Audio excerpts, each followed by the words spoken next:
नमस्कार दोस्तों, welcome back to our own channel stock market strategy. तो आज हम एक फंडामेंटल एनालिसिस करेंगे केमकॉन स्पेशलिटी केमिकल्स का, जो एक स्पेशलिटी केमिकल्स बनाने वाली कंपनी है और मंडे को इसका आईपीओ भी खुल रहा है। तो हम ये भी जानेंगे कि इसके आईपीओ में अप्लाई करें या नहीं। लेकिन उससे पहले I would request one and all to like and share this video and subscribe to our channel to get the latest and genuine information on stock market. तो किसी भी कंपनी में निवेश करने से पहले ये जानना बहुत ज़रूरी है कि वो कंपनी करती क्या है और वो कंपनी का बिजनेस क्या है। तो यहाँ अगर हम केमकॉन स्पेशलिटी केमिकल्स के बारे में बात करें तो ये कंपनी एस्टैब्लिश हुई थी 1988 में। इनके पांच मैन्युफैक्चरिंग प्लांट्स है वडोदरा गुजरात में, और इनके 5 वेयर हाउसेस है अक्रॉस इंडिया में। अगर इनके प्रमोटर होल्डिंग के बारे में बात करें तो जो प्री आईपीओ प्रमोटर होल्डिंग थी इनकी वो 100% है, और जो पोस्ट प्रमोटर होल्डिंग जो होगी उनकी वो ऑलमोस्ट 75% है। तो इससे हमें ये पता चलता है कि प्रमोटर अपने अपने कंपनी को लेके काफ़ी कॉन्फिडेंट है, और ये इन्वेस्टर्स के लिए भी काफ़ी अच्छी बात है।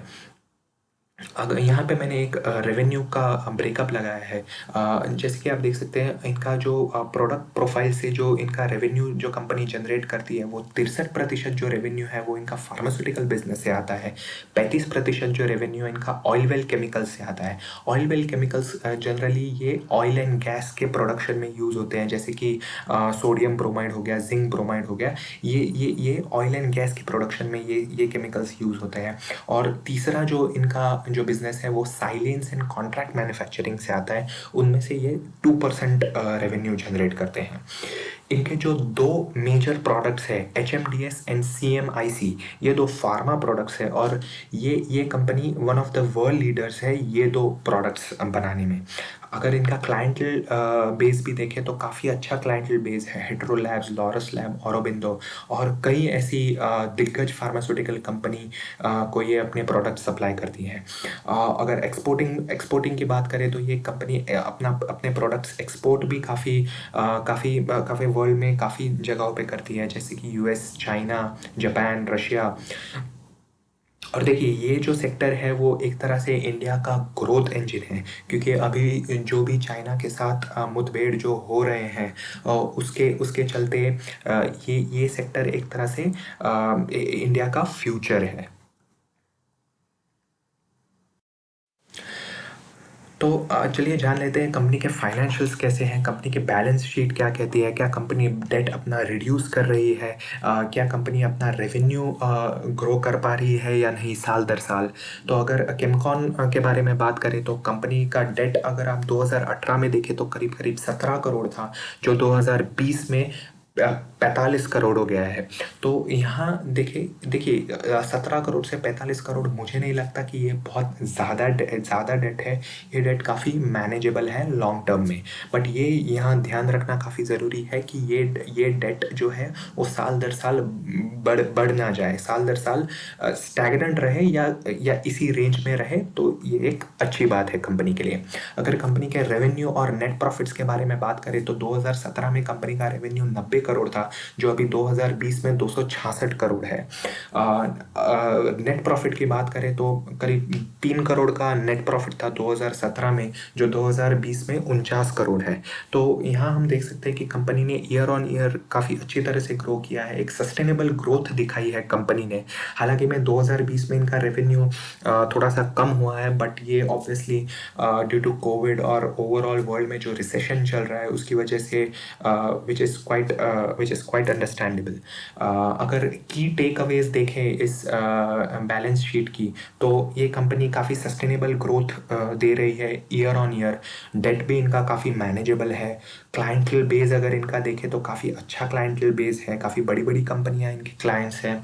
और ये जो आईपीओ से जो ये पैसा जुटा रही है, तो इसमें से वन ऑफ द रीज़न इनका पैसा जुटाने का एक इनका एक्सपेंशन प्लान्स भी है। तो ये कंपनी एक तरह से एक्सपैंड भी कर रही है, तो they are focusing on expansion plans as well.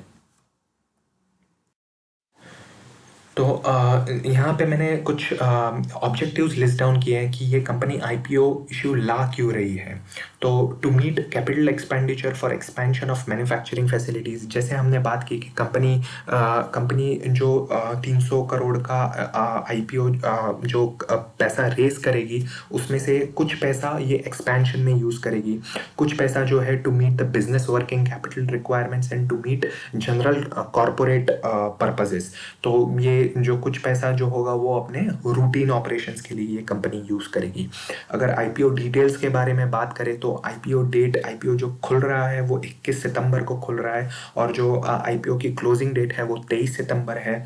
जो फ्रेश इशू जो होगा शेयर्स का वो अप्रॉक्सीमेटली 48 लाख शेयर्स है, और जो ऑफर फॉर सेल यानी कि जो प्रमोटर अपना जो हिस्सा बेच रहे हैं वो अराउंड 45 लाख शेयर्स का है।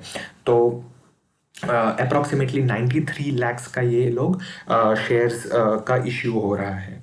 प्राइस बैंड के बारे में बात करें तो 338 से लेके 340 का प्राइस बैंड है आईपीओ का, for the face value of ₹10 पर equity share. Minimum order quantity, जो मिनिमम ऑर्डर आपको खरीदना है 1 लॉट, वो 44 शेयर्स का है। तो अप्रॉक्सीमेटली 15,000 आपको इस आईपीओ के लिए लगाने होंगे। कंपनी जो रेस करेगी वो करीबन 318 करोड़ रेस करेगी ये आईपीओ से।